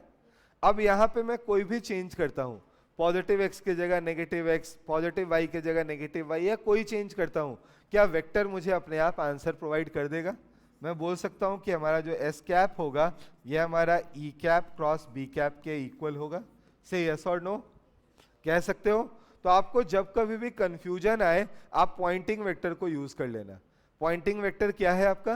पॉइंटिंग वेक्टर हमारा एक ऐसा वेक्टर है जो कि यहाँ पे वेव के केस में, इलेक्ट्रोमैग्नेटिक वेव के केस में एनर्जी प्रोपगेशन के डायरेक्शन को और उसके मैग्नीट्यूड के बारे में हमें आइडिया प्रोवाइड करता है। डन है ये? आगे बढ़ा रहा हूं मैं, आगे के पॉइंट पे आते हैं। आगे का पॉइंट है हमारा किससे जुड़ा हुआ? Energy density of electromagnetic wave से। अगर मैं एनर्जी डेंसिटी की बात करूं बेटा, तो एनर्जी डेंसिटी को हम लोग रिप्रेजेंट कर सकते हैं आराम से स्मॉल यू से। मैं अगर इसको इलेक्ट्रिक फील्ड में लिखना चाहूं, ये मेरे पास क्या है बेटा? Electric field. और मैं बात कर रहा हूं बेटा अभी इंस्टेंटेनियस वैल्यू की। किसकी बात कर रहा हूं? इंस्टेंट की वैल्यू की। तो इंस्टेंट की वैल्यू की बात करता है तो क्या मैं इसको half into epsilon not into E naught square sine square omega T minus K x से रिप्रेजेंट कर सकता था क्या? से यस और नो। ई क्या था आपका? E not sine omega T minus K X, मैंने बस उसका स्क्वायर कर दिया। अब यहां से दो पॉइंट्स आएंगी। पहला आएगा बेटा यूई की मैक्सिमम वैल्यू। तो अगर मैक्सिमम लेना है तो क्या मैं उसको half epsilon not into E naught square लिख सकता हूं? और अगर इसी यूई की मुझे एवरेज वैल्यू की जरूरत पड़ी तो साइन स्क्वायर थीटा का हमारा, साइन स्क्वायर थीटा का एवरेज क्या होता है? आप लोग बताओ क्या होता है एवरेज? 1/2। 1/2 होता है। तो मैं यहां उस 1/2 को अगर इंक्लूड कर लेता तो it becomes 1/4 into epsilon not into E naught square. क्या यही लिखना पड़ता? ERMS के फॉर्म में लिखना चाहो तो it is E not into ERMS का स्क्वायर लिख सकते थे ना? और यहां क्या लिखते? It is equal to 1/2 into epsilon not into ERMS का स्क्वायर। क्या आप सभी अग्री करते हो मुझसे? कुछ बोलो बेटा, यहां तक अग्री करते हो सभी? क्लियर है ना ये पॉइंट? तो अब मैं ऐसे ही मैग्नेटिक फील्ड के बारे में भी तो लिख सकता हूं। मैं यहीं पे अगर इसी चीज को मैग्नेटिक फील्ड के बारे में लिखता तो फॉर्मूला बनता मेरा B naught square into sine square omega T minus K X divided by twice of mu naught. Agree करते हो ये भी? ये क्या होता है? B square by 2 mu naught. क्या वही चीज आपने यहां पे लिखी है?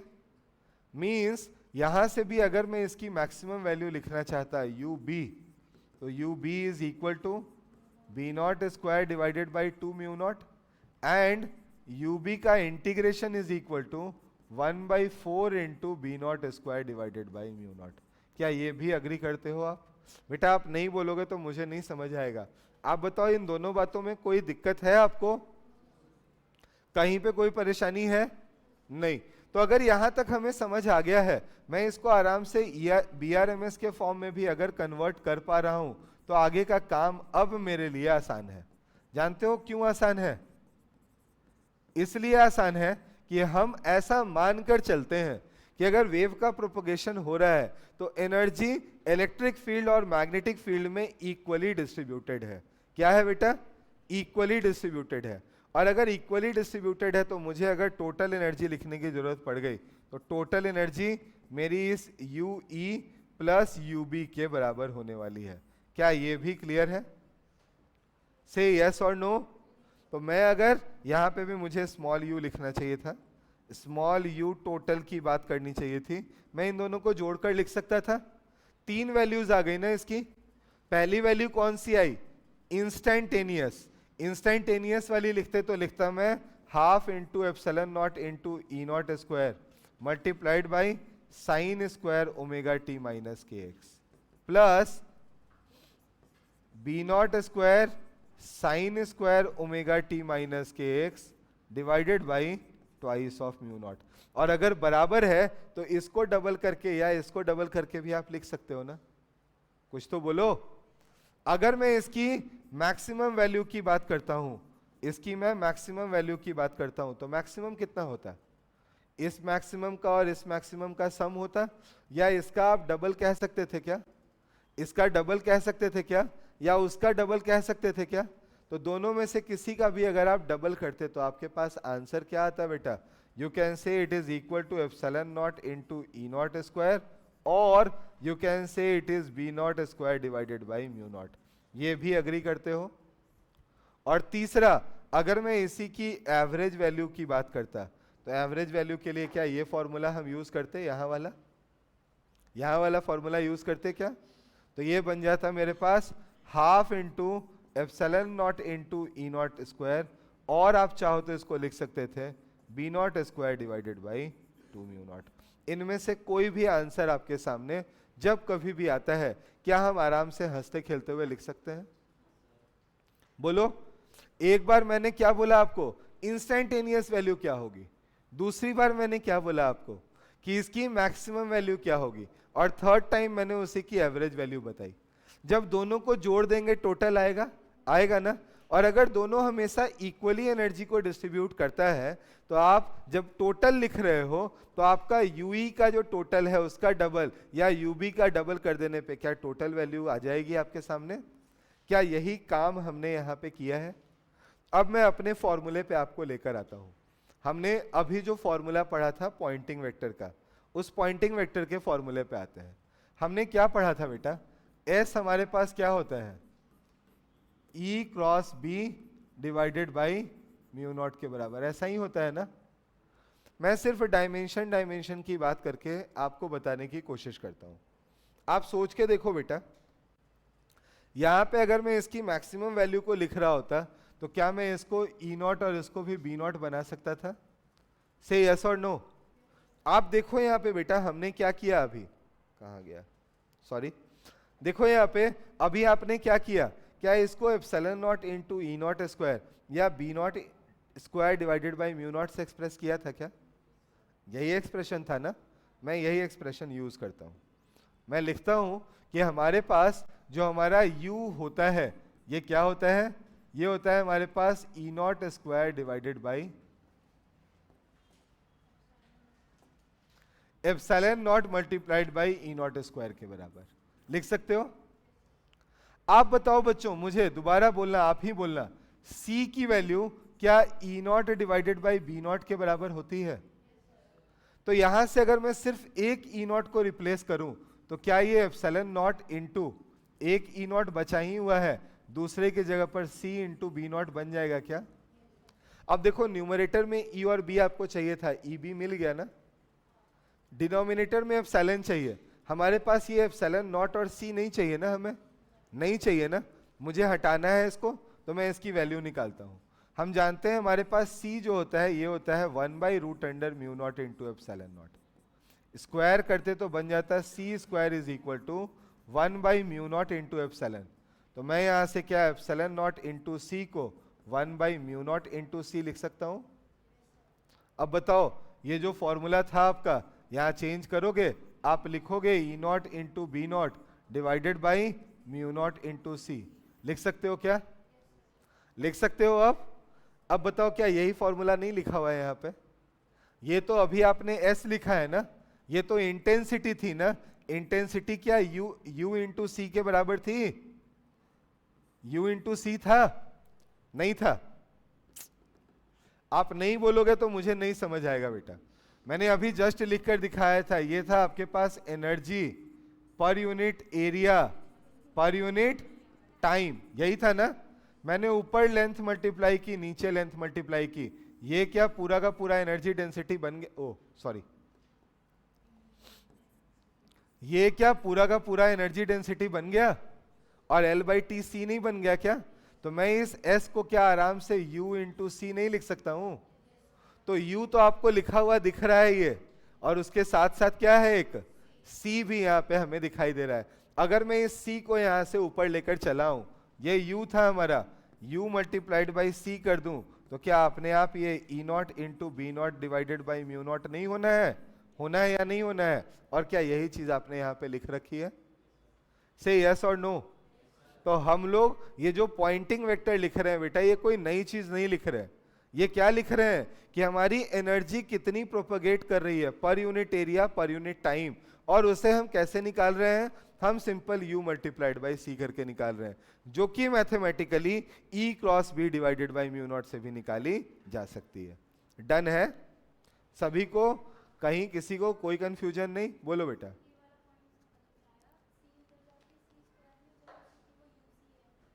कहा बेटा सी स्क्वायर नहीं हो जाएगा? यहां पे यूसी है बेटा। कहा उधर लेकर गया बेटा? हमारा तो u E naught B naught by mu not into C आया ना, मैं तो सिर्फ इस c को यहां लेकर चला आया। तो u इंटू सी क्या बन गया? E naught B naught divided by mu naught के बराबर। यही तो लिखा हुआ है। कौन सा c? ये तो पूरा एस यू सी है ना, वही तो तुमने किया। देखो ना, इस c को जब आप यहां ले गए तो ये यू सी ही हुआ ना, और यू सी ही तो E naught B naught by mu naught है। क्लियर है अब? तो ऐसे इसकी जरूरत थी नहीं, हमारा टाइम थोड़ा लग गया इसके ऊपर आज, है ना, ये लगाने की जरूरत थी नहीं। लेकिन अब एक बार जब मैंने शुरू कर दिया था तो आपके मन में क्या रह जाता? एक छोटी सी पेंच रह जाती कि पता नहीं कैसे आ गया, तो इसलिए मैंने ये करके दिखा दिया।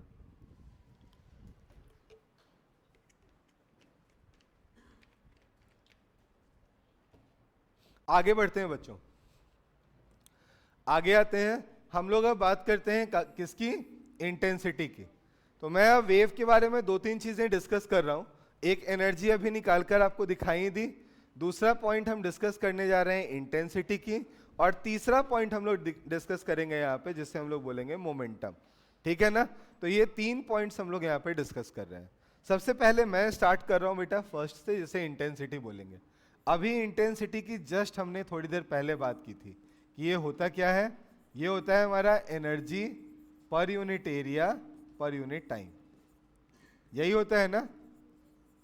मैं इसको अगर लेंथ और लेंथ से मल्टीप्लाई कर लूं तो हम लोग इसको आराम से क्या लिख सकते हैं? u इंटू सी के बराबर लिख सकते हैं। अभी जस्ट हमने डिफाइन किया था, तो I is equal to U into C, ये हमारे पास हमारा एक इंपॉर्टेंट फॉर्मूला बन गया। ठीक है? अब इससे क्वेश्चन कैसे पूछे जाते हैं? तो क्वेश्चन पूछने का जो तरीका होगा बेटा, वो थोड़ा सा इस तरीके से होगा कि हमारे पास एक सोर्स है, हमारे पास एक पॉइंट सोर्स है, और इस पॉइंट सोर्स से हर डायरेक्शन में वेव का प्रोपगेशन हो रहा है। किसी r डिस्टेंस पर जाकर आपको बताना है कि पर यूनिट एरिया कितनी एनर्जी हमारे पास पहुंच रही है। ठीक है? इसका पावर मुझे दिया हुआ था, ये जो सोर्स है इसका पावर दिया हुआ है। मान लो एक बल्ब दिया हुआ है, बल्ब से बोला गया कि एनर्जी प्रोपगेट हो रही है, चारों दिशाओं में प्रोपगेट हो रही है। इस जगह पर जाने के बाद ये पॉइंट जो है कितनी एनर्जी रिसीव कर रहा होगा, इसके बारे में हमें बताना है। कैसे बता सकते थे? कोई आइडिया? बल्ब का पावर दिया हुआ है, तो अगर मैं उसे टाइम से मल्टीप्लाई कर दूं तो क्या अपने आप एनर्जी बन जाना है? और एरिया से डिवाइड कर दूं, एरिया से अगर मैं डिवाइड कर दूं तो उसे क्या बन जाना है बेटा? क्या एनर्जी बन जाना है? एनर्जी पर यूनिट एरिया बन जाना है? बन जाना है या नहीं?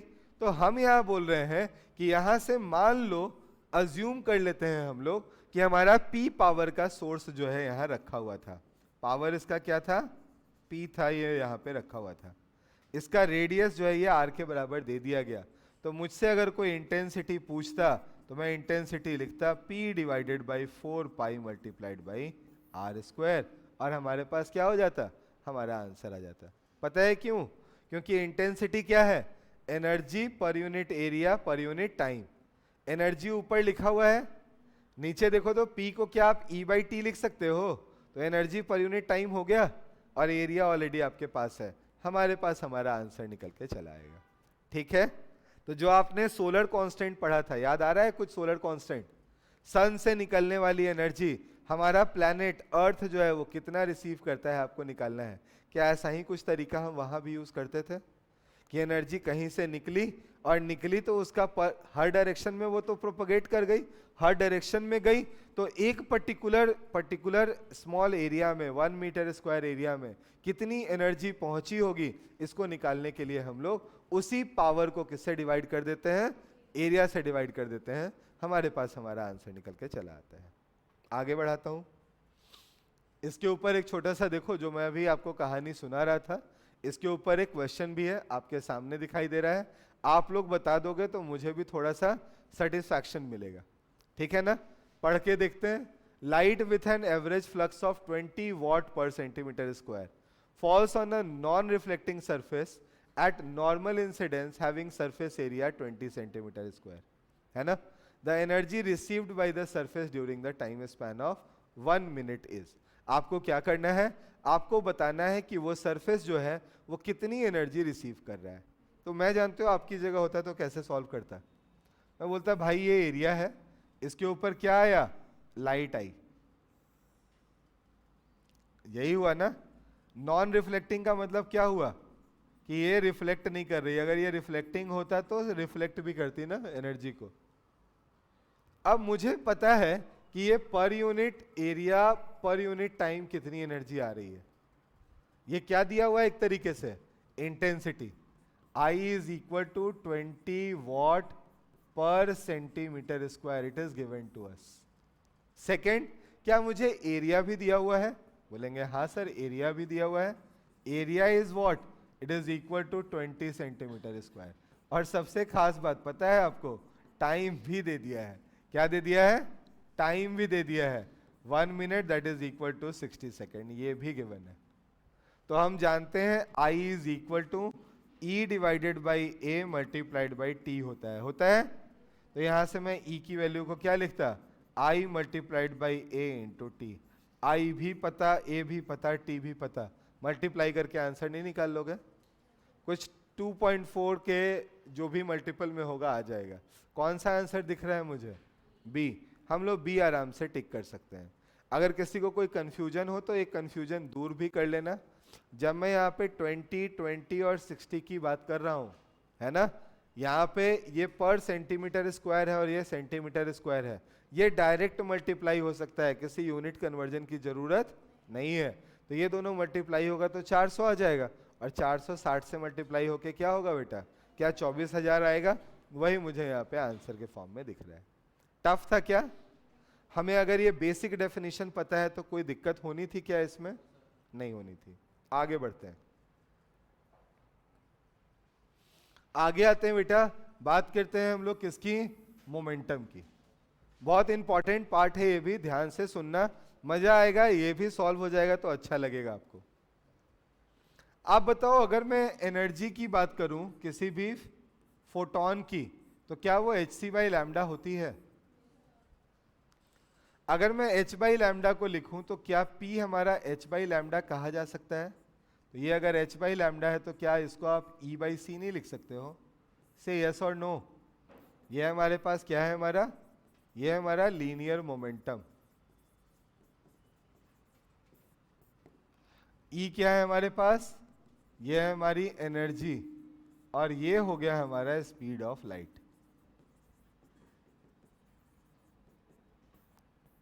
अब आप बच्चों से मेरा सवाल, अगर ये तीन चीजें आपको दी हुई हैं और 2 पॉइंट्स और बता दिए गए, पहला बताया गया कि मान लो एक सरफेस है और ये आपका कैसा है, परफेक्टली रिफ्लेक्टिंग सरफेस है।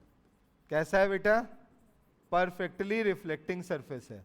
तो क्या हो रहा होगा ऐसे केस में, ऐसे केस में अगर हम लोग लाइट रेस को यहाँ पे इंसिडेंट करा रहे होंगे तो क्या यही लाइट रेस यहीं से वापस नहीं चली जाएगी इसी तरीके से यस और नो। आई भी और क्या हो गई, चली भी गई, मानते हो ऐसा। तो आपसे कोई चेंज इन मोमेंटम पूछता है तो आप क्या लिखोगे, h by lambda plus h by lambda that is equal to twice of h by lambda, और h बाई लैम्डा को आप e बाई सी लिख सकते हो ना। तो ये क्या हो जाएगा आपके पास, 2e बाई सी। टफ है क्या। अगर यहीं पे ये परफेक्टली एब्जॉर्बिंग होता, यही सरफेस कैसी होती बेटा, परफेक्टली एब्जॉर्बिंग होती, तो क्या होता। नहीं समझ में आया तो पूछना, mv से कोई चीज नीचे गई और टकरा के mv से ही ऊपर आ रही है, तो चेंज इन मोमेंटम कितना, mv minus of minus mv that is equal to 2mv। यही होता था ना, यही किया तो है, और थोड़ी ना कुछ नया काम किया है। किया है क्या, h लैम्डा से गया नीचे की ओर गया, h लैम्डा से आया ऊपर की ओर वापस आया, तो ऊपर वाला पॉजिटिव नीचे वाला negative, H C by lambda I J cap minus H C by lambda minus J cap, minus minus क्या हो गया प्लस, और वैल्यू क्या आ गई 2h बाई लैम्डा। अब अगर ये परफेक्टली एब्जॉर्बिंग है, कैसा है ये हमारे पास अगर परफेक्टली एब्जॉर्बिंग है, तो क्या एब्जॉर्बिंग होगा, तो ऐसे में रिफ्लेक्शन के समय में वापस आने के समय में कोई मोमेंटम होगा क्या, पहले का मोमेंटम h बाई लैम्डा, बाद का मोमेंटम 0। तो अगर हम यहाँ पे डेल्टा p लिखते हैं तो क्या डेल्टा p की वैल्यू h बाई लैम्डा के बराबर हो जाएगी, जिसको आप आराम से क्या लिख सकते हो e बाई सी। कोई टफ काम है क्या। अब मेरा एक क्वेश्चन है जो कि मैं आपसे ओरली पूछ रहा हूं, पेन रखो और पहले आंसर दो फिर कॉपी करना, पेन रखो पहले आंसर दो। इस बार हमारा सरफेस ऐसा है जो आधा रिफ्लेक्ट करता है और आधा क्या करता है, एब्जॉर्ब करता है। अब बताओ इस बार चेंज इन मोमेंटम क्या होगा, आधा रिफ्लेक्ट कर देता है और आधा एब्जॉर्ब कर लेता है, मींस 50-50 है। ये 60-40 30-70 20-80 भी दिया जा सकता है ना। हम लोग एकदम सिंप्लीफाइड वे में समझ रहे हैं।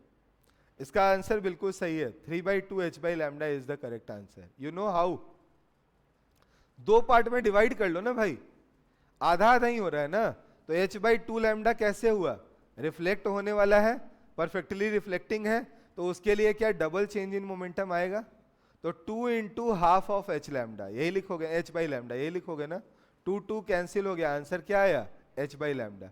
और एब्जॉर्बिंग के लिए जो था वही का वही बचा रह जाएगा, वही चेंज इन मोमेंटम होगा। था कितना h/2 लैम्डा, क्या वही बचा भी रह जाएगा। तो पहले में से एक h बाई लैम्डा और दूसरे से आधा h/2 लैम्डा जोड़ के क्या 3/2 लैम्डा नहीं बचेंगे। अब किसी ने 60-40 कर दिया तो 60 रिफ्लेक्टिंग 40 एब्जॉर्बिंग, तो 60 को क्या करोगे आप 0.6 मानोगे और उसका डबल करके आंसर लिखोगे 1.2 कर दोगे, और जो एब्जॉर्बिंग है वो एज इट इज रह जाएगा क्या, वो 0.4 था वो 0.4 ही रह जाएगा क्या, तो 1.2 प्लस 0.4 इज आंसर इज 1.6 निकाल सकते हैं। तो अगर इन दोनों का मिक्सचर मुझे दिया गया तो भी घबराना नहीं है। क्यों नहीं घबराना है, क्योंकि हमें तो आता है, ये भी आता है ना, रिफ्लेक्ट किया तो भी निकाल सकते हैं, एब्जॉर्व किया तो भी निकाल सकते हैं। डन है, कुछ तो बोल दो। आगे बढ़ते हैं फिर, यहां से नेक्स्ट पॉइंट पे आते हैं बेटा। देखो एक सवाल भी आ गया आपके सामने, अब कौन सा आंसर दोगे, जल्दी बोलो।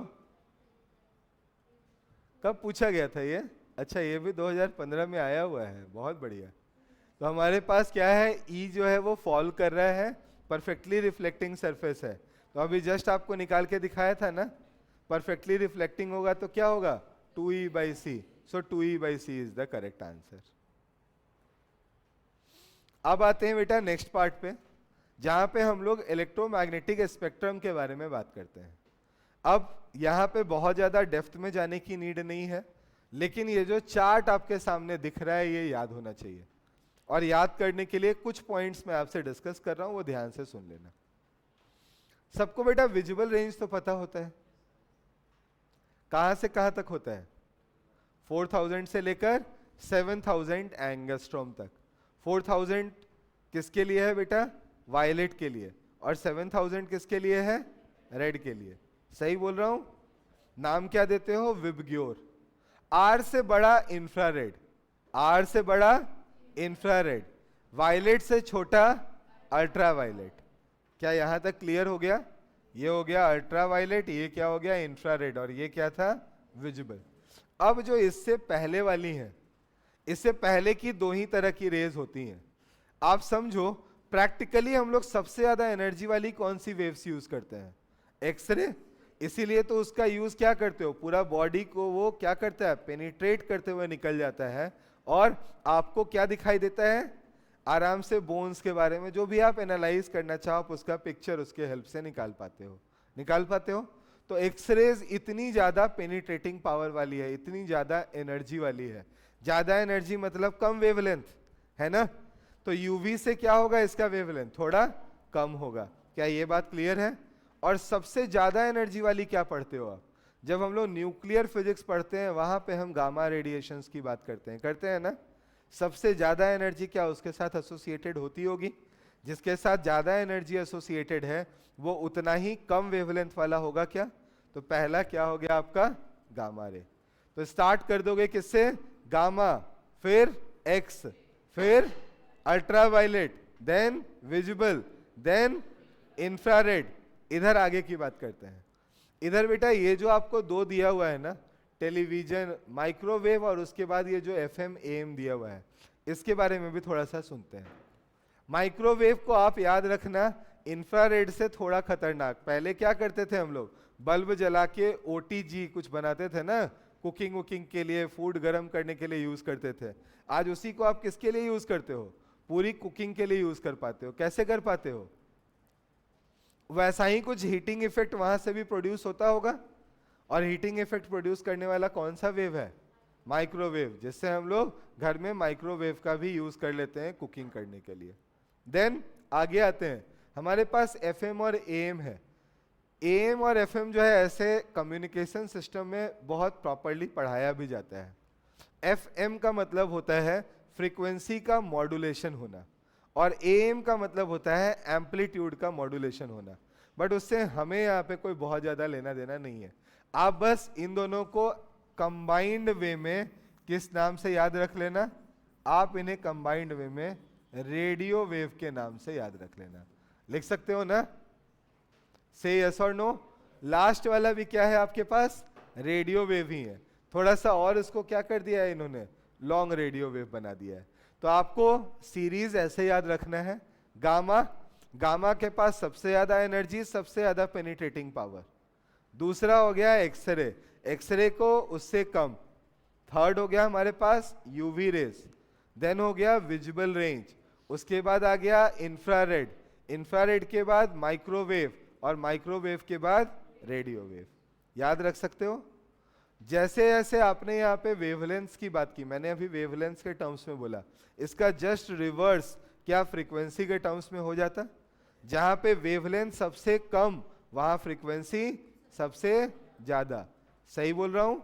तो लास्ट वाले केस में वेवलेंथ क्या था बेटा? सबसे ज्यादा। तो फ्रीक्वेंसी यहाँ पे क्या होगी? सबसे कम। और सबसे कम फ्रीक्वेंसी वाली चीजों को ही आप रिसीव करके आराम से सुन पाते हो।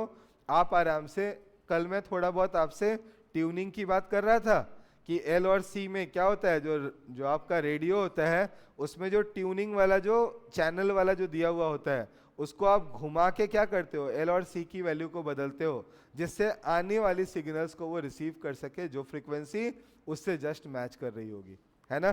तो यहाँ पे ये जो पूरा का पूरा रेडियो वेव है ये जनरली रिलेटिवली बड़े वेवलेंथ्स की बात कराता है। बड़े वेवलेंथ्स की बात कराता है मतलब फ्रीक्वेंसी उस जगह पे क्या होती है? छोटी होती है। और ऐसे वेव्स की एनर्जी जो होती है वो रिलेटिवली लोअर साइड पे होती है। क्या इतनी बात याद रख सकते हैं? सो दैट्स बेटा, that's all from my side, है ना? इतना ही था इस टॉपिक में। आपको अगर इसमें कोई कंफ्यूजन है तो आज आप, हमारे पास समय बचा हुआ है, आप मुझसे चाहो तो पूछ सकते हो। और अगर नहीं पूछोगे तो मैं एक बार हल्का सा ग्लिम्स दे दूं। हमने पढ़ा डिस्प्लेसमेंट वेव क्या था? जब हमारी इलेक्ट्रिक फील्ड लाइंस बदलती है, अगर हमारा इलेक्ट्रिक फ्लक्स बदलता है, टाइम वेरिंग इलेक्ट्रिक फील्ड होती है, वैसे केस में डिस्प्लेसमेंट करंट प्रोड्यूस होता है। इसके हेल्प से हमने एम्पियर सर्किटल लॉ को मॉडिफाई किया। बाद में मैक्सवेल ने 4 अलग अलग इक्वेशंस निकालकर हमें बताया कि हमारा किस तरीके से टाइम वेरिंग मैग्नेटिक फील्ड या time varying electric field correspondingly अपने दूसरे काउंटर पार्ट को प्रोड्यूस कर सकता है। ठीक है ना? हमने ये पढ़ा कि अगर इलेक्ट्रिक फील्ड का ऑसिलेशन y एक्सिस में है, मैग्नेटिक फील्ड का ऑसिलेशन z एक्सिस में है, तो हमारा जो वेव का प्रोपगेशन होगा वो x एक्सिस के अलोंग होगा। इसके डायरेक्शन को जानने के लिए हमने पॉइंटिंग वेक्टर जाना, जिसको हम लोग E cap cross B cap से रिप्रेजेंट कर सकते हैं, और मैग्नीट्यूड को हम लोग E cross B divided by mu not से रिप्रेजेंट कर सकते हैं। ये Poynting vector energy per unit area per unit time को रिप्रेजेंट करती है। अगर मैं इंटेंसिटी को एनर्जी डेंसिटी के फॉर्म में लिखूं तो I को U इंटू सी के बराबर लिख सकता हूं, या इंटेंसिटी को लिखने के लिए हम लोग पावर डिवाइडेड बाई एरिया को भी यूज में लेकर आ सकते हैं। देन हमने पढ़ा मोमेंटम के बारे में। मोमेंटम को हम ऐसे h बाई लैम्डा लिखते हैं, जिसको आप E बाई सी भी लिख सकते हो, और अगर परफेक्टली रिफ्लेक्टिंग सरफेस हो वहां पे चेंज इन मोमेंटम आपका 2E बाई सी आता है, और परफेक्टली एब्जॉर्बिंग सरफेस के लिए वो E बाई सी के बराबर दिखाई देता है। डन है। तो इतनी सी बात थी बेटा, और ये वेव्स के नाम थे, याद कर लो इसे, और इसके यूजेस हल्का सा जरूर देख लेना, रेंज दिमाग में जरूर बिठा लेना, क्योंकि डायरेक्ट क्वेश्चन मैंने देखा है जो कि इसके ऊपर पूछा गया है। ठीक है, तो आज की क्लास यहीं पे बेटा दे एंड करते हैं। थैंक यू वेरी मच आप सभी के वैल्यूएबल टाइम के लिए। और हम लोग आगे के लेक्चर में क्या पढ़ने जा रहे हैं, हम लोग इसके आगे ऑप्टिक्स पढ़ेंगे। तो ऑप्टिक्स के 2 लेक्चर्स होंगे हमारे, दोनों प्लीज अटेंड करना।